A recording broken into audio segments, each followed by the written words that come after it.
ಪ್ರಿಯ ನಿರೀಕ್ಷಕರೇ ನಮಸ್ಕಾರ. ಬೀರ್ಬಲ್ನ ವಿಶೇಷ ಕಾರ್ಯಕ್ರಮಕ್ಕೆ ಆತ್ಮೀಯವಾದ ಸ್ವಾಗತ. ವೀಕ್ಷಕರೇ, ಈ ಸೂಜಿ ಮೆಣಸಿರುತ್ತೆ ಗೊತ್ತಾ, ತುಂಬ ಚಿಕ್ಕದಾಗಿರುತ್ತೆ. ಸೈಜ್ ನೋಡಿಬಿಟ್ಟು ಖಾರ ಎಷ್ಟಿದೆ ಅಂತ ಅದನ್ನು ಡಿಸೈಡ್ ಮಾಡೋದಕ್ಕೆ ಖಂಡಿತ ಸಾಧ್ಯ ಇಲ್ಲ, ಅಷ್ಟರ ಮಟ್ಟಿಗೆ ಖಾರ ಇರುತ್ತೆ. ಹಾಗೆ ದೇಶದ ಕಿರಿಯ ಶಾಸಕಿ ಮೈಥಿಲಿ ಠಾಕೂರ್, ಎಲ್ಲರೂ ಇವರನ್ನು ನೋಡಿ ಅಂದ್ಕೊಂಡಿದ್ದೇನು ಗೊತ್ತಾ, ಏನು ಮಾಡ್ತಾಳೀಕೆ ಅಂತ.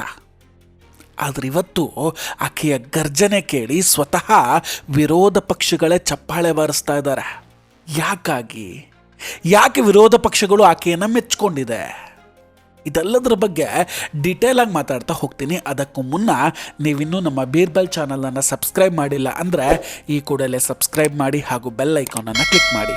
ವೀಕ್ಷಕರ, ಬಿಹಾರದಲ್ಲಿ ಇತ್ತೀಚೆಗೆ ವಿಧಾನಸಭಾ ಚುನಾವಣೆ ನಡೀತು. ಅದರಲ್ಲಿ ತುಂಬ ಸುದ್ದಿಯಾಗಿದ್ದು ಅಂದರೆ ಅಲಿನಗರದ BJP ಶಾಸಕಿ ಮತ್ತು ಖ್ಯಾತ ಗಾಯಕಿ ಮೈಥಿಲಿ ಠಾಕೂರ್. ಅವರನ್ನು ನೋಡಿ ತುಂಬ ಜನ ಖುಷಿಪಟ್ಟಿದ್ರೆ, ಇನ್ನೂ ಕೆಲವರು ಈ ಚಿಕ್ಕ ಹುಡುಗಿಯನ್ನು ವಿಧಾನಸಭೆ ಕಳಿಸಿದಾರಲ್ಲ, ಏನು ಮಾಡ್ತಾಳೀಕೆ ಅಂತ ಟೀಕೆ ಮಾಡ್ತಾಯಿದ್ರು. BJP ಒಬ್ಬ 25 ವರ್ಷದ ಜಾನಪದ ಗಾಯಕಿಯನ್ನು ತನ್ನ ಅಭ್ಯರ್ಥಿಯಾಗಿ ಆಯ್ಕೆ ಮಾಡುತ್ತೆ. ಹಾಗಾದರೆ BJPಯಲ್ಲಿ ಬೇರೆ ಅರ್ಹ ಅಭ್ಯರ್ಥಿಗಳೇ ಇರಲಿಲ್ವಾ?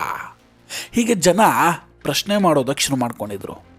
ಆದರೆ ಇವತ್ತು ಅದೇ ಜನ ಮೈಥಿಲಿ ಠಾಕೂರ್ ಅವರ ಧೈರ್ಯ ಮತ್ತು ಕಾಳಜಿಯನ್ನು ಕೊಂಡಾಡ್ತಾ ಇದ್ದಾರೆ. 2025 ಬಿಹಾರ ವಿಧಾನಸಭಾ ಚುನಾವಣೆ. ಆ ಟೈಮಲ್ಲಿ BJP ಅಲಿನಗರ ಕ್ಷೇತ್ರದಿಂದ ಮೈಥಿಲಿ ಠಾಕೂರ್ ಅವರಿಗೆ ಟಿಕೆಟನ್ನು ಘೋಷಿಸುತ್ತೆ. ಸೋಷಿಯಲ್ ಮೀಡಿಯಾದಲ್ಲಿ ಆಗ ದೊಡ್ಡ ಮಟ್ಟದ ಟ್ರೋಲಿಂಗ್ ನಡೆದಿತ್ತು. ಆಗಲೇ ಹೇಳ್ದಂಗೆ ಅಲಿನಗರಕ್ಕೆ ಒಬ್ಬ ಉತ್ತಮ ಅಭ್ಯರ್ಥಿ ಸಿಗಲೇ ಇಲ್ವೇ ಅಂತ ಚರ್ಚೆ ಕೂಡ ಶುರುವಾಯಿತು. ಒಬ್ಬ ಗಾಯಕಿಯನ್ನು ಯಾಕೆ ಆಯ್ಕೆ ಮಾಡಿದ್ದಾರೆ ಅಂತ ಪ್ರಶ್ನೆ ಕೂಡ ಹುಟ್ಟುಕೊಂಡಿದ್ವು. ಅದರಲ್ಲೂ ಚುನಾವಣಾ ಪ್ರಚಾರದ ಸಮಯದಲ್ಲಿ ಮೈಥಿಲಿ ಠಾಕೂರ್ ಅಲಿನಗರದ ಹೆಸರನ್ನು ಸೀತಾನಗರ ಅಂತ ಬದಲಾಯಿಸ್ತೀನಿ ಅಂತಂದಾಗ ಸಿಕ್ಕಾಪಟ್ಟೆ ಟ್ರೋಲಿಂಗ್ಗಳಾಗ್ಬಿಟ್ಟು, ಈಕೆಯಿಂದ ಕೇವಲ ಹೆಸರುಗಳಷ್ಟೇ ಬದಲಾಯಿಸ್ಬೋದೇನೋ, ಅಲಿನಗರದ ಅಭಿವೃದ್ಧಿ ಮಾಡೋದಕ್ಕಾಗಲ್ಲ ಅಂತ ಜನ ಬೊಬ್ಬೆ ಹಾಕಿದ್ರು. ಆದರೆ ಇವತ್ತು ಹಂಗೆ ಹೇಳಿದವರೆಲ್ಲ ಬಾಯಿ ಮುಚ್ಕೊಂಡು ಕೂತ್ಕೊಬೇಕಾಗಿದೆ. ಅಂಥ ಕೆಲಸವನ್ನು ಮೈಥಿಲಿ ಠಾಕೂರ್ ಅವರು ಮಾಡಿದ್ದಾರೆ. ಮೋದಿಜಿ ಹಾಗೂ ಅಮಿತ್ ಶಾ ಅವರ ನಿರೀಕ್ಷೆಯನ್ನು ಮೈಥಿಲಿ ಅವರು ಹುಸಿ ಮಾಡಲಿಲ್ಲ. ಇವತ್ತು ವಿರೋಧ ಪಕ್ಷಗಳೂ ಕೂಡ ಮೈಥಿಲಿ ಠಾಕೂರ್ ಅವರಿಗೆ ಚಪ್ಪಾಳೆ ಹೊಡಿತಾ ಇದ್ದಾರೆ. ಯಾಕೆ ಅಂತ ಗೊತ್ತಾಗಬೇಕಂದ್ರೆ ಮೊದಲು ಈ ವಿಡಿಯೋವನ್ನು ನೋಡಿಬಿಡಿ. ಮೈಥಿಲಿ ಠಾಕೂರ್, उत्तर मिला है ना? जी, उत्तर जो मिला है मैं उससे पूर्णतः संतुष्ट नहीं हूँ, क्योंकि उसमें ऐसा लिखा है कि भवन जर्जर स्थिति में नहीं है, बस उसकी मरम्मत की आवश्यकता है. लेकिन मैं चाहती हूँ एक बार मंत्री महोदय एक बार पुनः अवलोकन कराएं, क्योंकि मैं खुद जा कर के देखी हूँ भवन जर्जर स्थिति में है. वहाँ पे एक छोटे से कमरे में स्वास्थ्य व्यवस्था का संचालन हो रहा है. MBBS चिकित्सक नहीं है. पूर्व में वहाँ पर 2 MBBS चिकित्सक थे, लेकिन अभी नहीं है. उत्तर में लिखा है कि उधर आयुष चिकित्सक है, जिससे मैं सहमत हूँ, लेकिन हमें वहाँ पे 2 MBBS डॉक्टर्स की आवश्यकता है. मैं मंत्री जी से प्रश्न नहीं कर रही हूँ, मैं बस उनसे एक निवेदन कर रही हूँ, क्योंकि मैं बहुत छोटी थी और तब से मैं स्वास्थ्य मंत्री जी को मंत्री के रूप में देखते आ रही हूँ, उनको स्वास्थ्य के प्रति काम करते हुए देखते आ रही हूँ. तो मैं चाहती हूँ कि जनहित में वो इसका निदान करें, क्योंकि अति आवश्यक है. 5 से 7 पंचायत इस हॉस्पिटल पर निर्भर करती है, जिसका साफ साफ मानना है कि 40 से 50 हज़ार तक के जो 40 से 50 हज़ार लोग हैं जो इस हॉस्पिटल से लाभान्वित होते हैं. और मेरे पूरे विधानसभा के केंद्र में यह हॉस्पिटल है, जिससे कि अलग जो 2 प्रखंड है, घनश्यामपुर प्रखंड और अलीनगर प्रखंड, दोनों इससे लाभान्वित हो सकते हैं. तो इस पर माननीय स्वास्थ्य मंत्री जी का विशेष ध्यान रहे, यही मैं उनसे अनुरोध करना चाहती हूँ. ಮೈಥಿಲಿ ಠಾಕೂರ್ ಅವರು ವಿಧಾನಸಭೆಯಲ್ಲಿ ಆಡಿದ ಮಾತುಗಳನ್ನು, ಬಿಹಾರ ವಿಧಾನಸಭೆಯ ಬಜೆಟ್ ಅಧಿವೇಶನ ನಡೀತಾ ಇದೆ. ಆ ಅಧಿವೇಶನದಲ್ಲಿ ಮೈಥಿಲಿ ಠಾಕೂರ್ ಅವರು ಅಲಿನಗರದ ಶಾಸಕಿಯಾಗಿ ರಾಜ್ಯದ ಆರೋಗ್ಯ ಸಚಿವ ಮಂಗಳ ಪಾಂಡೆ ಅವರಿಗೆ ಸರಿಯಾಗಿ ಕ್ಲಾಸ್ ತಗೋತಾರೆ. ತಮ್ಮ ಕ್ಷೇತ್ರದ ಆಸ್ಪತ್ರೆಯ ದುಸ್ಥಿತಿಯ ಬಗ್ಗೆ ಹೇಳ್ತಾರೆ. ಆಗ ಇಡೀ ಸದನ ಅವರ ಮಾತು ಕೇಳಿ ಶಾಕ್ ಆಗಿಬಿಡುತ್ತೆ. ಅದಕ್ಕೆ ಮಂತ್ರಿಗಳು ಉತ್ತರವನ್ನು ಕೂಡ ಕೊಡ್ತಾರೆ. ಆದರೆ ಅದರಿಂದ ತೃಪ್ತರಾಗದ ಮೈಥಿಲಿ ಮತ್ತೆ ಪ್ರಶ್ನೆಗಳನ್ನು ಹಾಕ್ತಾರೆ. ಇದು ಇನ್ನೂ ಆಶ್ಚರ್ಯ ಆಗಿದ್ದು, ಭಾರತದ ರಾಜಕಾರಣದಲ್ಲಿ ಅತ್ಯಂತ ಕಿರಿಯ ಶಾಸಕಿಯರಲ್ಲಿ ಒಬ್ಬರಾಗಿದ್ದರೂ ಕೂಡ ಮೈಥಿಲಿ ಅವರು ತಮ್ಮದೇ ಸರ್ಕಾರದ ಸಚಿವರನ್ನು ಯಾವುದೇ ಭಯ ಇಲ್ಲದೆ ಪ್ರಶ್ನಿಸಿದ ರೀತಿ ಇತ್ತಲ್ಲ, ಅದು ಅದ್ಭುತವಾಗಿತ್ತು. ನಮ್ಮಲ್ಲೂ ಒಬ್ಬರಿದ್ದಾರೆ, ಪ್ರದೀಪ್ ಈಶ್ವರ್ ಅಂತ. ಸಭಾಧ್ಯಕ್ಷರ ಈ ಸಂದರ್ಭದಲ್ಲಿ ಹೇಳ್ತೀನಿ, ನನ್ನ ಪಾಲಿನ ಶ್ರೀರಾಮಚಂದ್ರ, ನನ್ನ ಎಡಭಾಗದಲ್ಲಿರುವ ಎದೆಯಲ್ಲಿರುವವರು ನಿಮ್ಮ ಬಲಭಾಗದಲ್ಲಿ ಕೂತಿರೋ ಸಿದ್ದರಾಮಯ್ಯನವರು ನನ್ನ ಪಾಲಿನ ಶ್ರೀರಾಮಚಂದ್ರ ಅಂತ ಹೇಳಕ್ ಬಯಸ್ತೀನಿ ಸಭಾಧ್ಯಕ್ಷ. ಬಾಯ್ ಬಿಟ್ಟರೆ ಸಾಕು, ಡೈಲಾಗ್ ಮೇಲೆ ಡೈಲಾಗು. ಅದನ್ನು ಬಿಟ್ಟರೆ DK ಸಾಹೇಬರು, ಸಿದ್ದರಾಮಯ್ಯ ಸಾಹೇಬರು ಹೊಗಳೋದಷ್ಟೇ ಕೆಲಸ. ಒಂದು ದಿನ ಕೂಡ ತಮ್ಮ ಕ್ಷೇತ್ರದ ಸಮಸ್ಯೆ ಬಗ್ಗೆ ಹೀಗೆ ಗಟ್ಟಿಯಾಗಿ ಮಾತಾಡಿದ್ದನ್ನು ನಾವ್ಯಾರೂ ಕಂಡೇ ಇಲ್ಲ. ಇವರೆಲ್ಲ ಈ ಕಿರಿಯ ಶಾಸಕಿಯನ್ನು ನೋಡಿ ಕಲಿಯೋದು ತುಂಬ ಇದೆ. ವಾಹ್, ಅದಷ್ಟು ಚೆನ್ನಾಗಿ ಆಸ್ಪತ್ರೆ ದುಸ್ಥಿತಿ ಬಗ್ಗೆ ಸದನದಲ್ಲಿ ವಿವರಿಸ್ತಾರೆ ಗೊತ್ತೇ.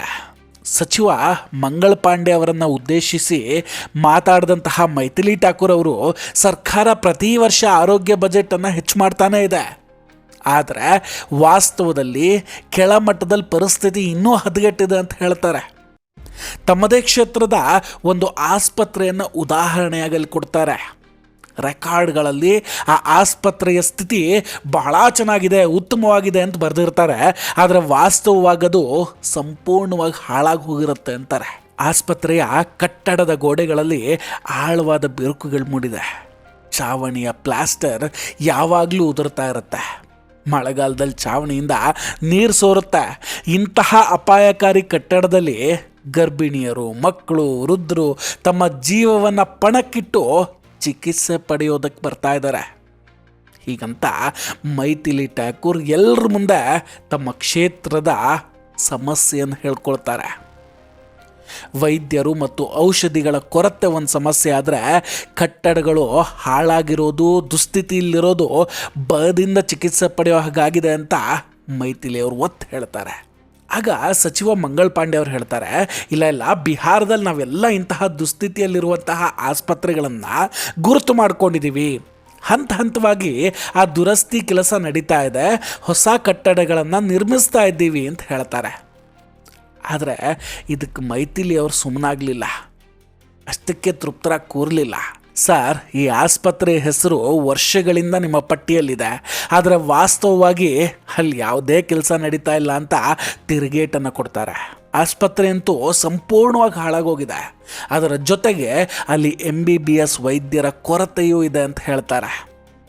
ಆಸ್ಪಾಸಿನ ಅನೇಕ ಪಂಚಾಯತ್ಗಳ ಜನರು ಆ ಆಸ್ಪತ್ರೆಯನ್ನೇ ಅವಲಂಬಿಸಿರೋದ್ರಿಂದ ಕೂಡಲೇ ಕ್ರಮ ತೆಗೆದುಕೊಳ್ಬೇಕು ಅಂತ ಕೇಳ್ಕೊಳ್ತಾರೆ. ಇಷ್ಟೆಲ್ಲದರ ನಂತರ ವಿಧಾನಸಭಾ ಸ್ಪೀಕರ್ ಅವರು ನಿಮಗೆ ಉತ್ತರ ಸಿಗ್ತಲ್ವೇ ಅಂತ ಕೇಳಿದಾಗ ಮೈಥಿಲಿ ಅವರು ತುಂಬ ಸೌಜನ್ಯದಿಂದ, ಗೌರವಾನ್ವಿತ ಸಚಿವರ ಉತ್ತರದಿಂದ ನಾನು ಸಂಪೂರ್ಣವಾಗಿ ತೃಪ್ತಳಾಗಿಲ್ಲ ಅಂತ ಹೇಳಿಬಿಟ್ರು. ದಾಖಲೆಗಳಲ್ಲಿ ಆಸ್ಪತ್ರೆ ತುಂಬ ಚೆನ್ನಾಗಿದೆ ಅಂತ ಬರೆದುಕೊಂಡಿದ್ದಾರೆ, ಆದರೆ ಸ್ವತಃ ನಾನು ಹೋಗಿ ನೋಡಿದ್ದೇನೆ, ಅದು ಹಾಳಾಗಿದೆ ಅಂತ ಹೇಳ್ತಾರೆ.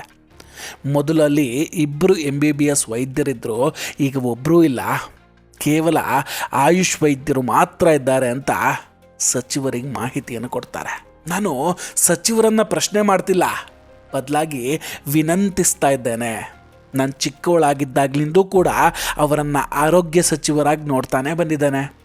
ಆದ್ದರಿಂದ ಅವರು ಜನರ ಹಿತಕ್ಕಾಗಿ ಈ ಸಮಸ್ಯೆಯನ್ನು ಬಗೆಹರಿಸ್ತಾರೆ ಅನ್ನೋ ನಂಬಿಕೆ ನನಗಿದೆ ಅಂತ ಕೂಡ ಮೈಥಿಲಿ ಅವರು ಹೇಳಿಬಿಡ್ತಾರೆ. ಇದನ್ನೆಲ್ಲ ಕೇಳಿದ ಮೇಲೆ ವಿರೋಧ ಪಕ್ಷದವ್ರು ಕೂಡ ಚಪ್ಪಾಳೆ ತಟ್ಟಿ ಬೆಂಬಲವನ್ನು ನೀಡ್ತಾರೆ. ವೀಕ್ಷಕರೇ, ಪಕ್ಷ ಯಾವುದೇ ಇರಲಿ, ಇಂತಹ ಯುವ ನಾಯಕರೇ ದೇಶಕ್ಕೆ ಅಗತ್ಯ ಇರೋದು. ಇನ್ನೂ ಕೆಲವರಿದ್ದಾರೆ ನಮ್ಮಲ್ಲಿ, ಅಪ್ಪನ ಹೆಸರಲ್ಲಿ MP ಆದವರು, ಆದರೆ ಇದುವರೆಗೂ ಕೂಡ ಅವರೆಲ್ಲ ಏನು ಮಾಡ್ತಿದ್ದಾರೆ, ಏನು ದಬಾಗ್ತಿದ್ದಾರೆ ಅನ್ನೋದೇ ಅರ್ಥ ಆಗಿಲ್ಲ. ವೀಕ್ಷಕರೇ, ಮೈಥಿಲಿ ಠಾಕೂರ್ ಅವರ ಬಗ್ಗೆ ನಿಮ್ಮ ಅಭಿಪ್ರಾಯ ಏನು? ದಯವಿಟ್ಟು ಕಮೆಂಟ್ ಮಾಡಿ ತಿಳಿಸಿ. ನಾವು ಕೊಟ್ಟಂತಹ ಮಾಹಿತಿಗಳು ನಿಮಗಿಷ್ಟ ಆಗಿದ್ದರೆ ವಿಡಿಯೋವನ್ನು ಲೈಕ್ ಮಾಡಿ ಹಾಗೂ ಶೇರ್ ಮಾಡಿ. ಇನ್ನೂ ಕೂಡ ನಮ್ಮ ಬೀರ್ಬಲ್ ಚಾನಲನ್ನು ಸಬ್ಸ್ಕ್ರೈಬ್ ಮಾಡಿಲ್ಲ ಅಂದರೆ ಈ ಕೂಡಲೇ ಸಬ್ಸ್ಕ್ರೈಬ್ ಮಾಡಿ ಹಾಗೂ ಬೆಲ್ ಐಕಾನನ್ನು ಕ್ಲಿಕ್ ಮಾಡಿ. ನಮಸ್ಕಾರ, ಟೇಕ್ ಕೇರ್ ಆ್ಯಂಡ್ ಬಾಯ್ ಬಾಯ್. ಮತ್ತೆ ಭೇಟಿಯಾಗೋಣ. ಜೈ ಹಿಂದ್.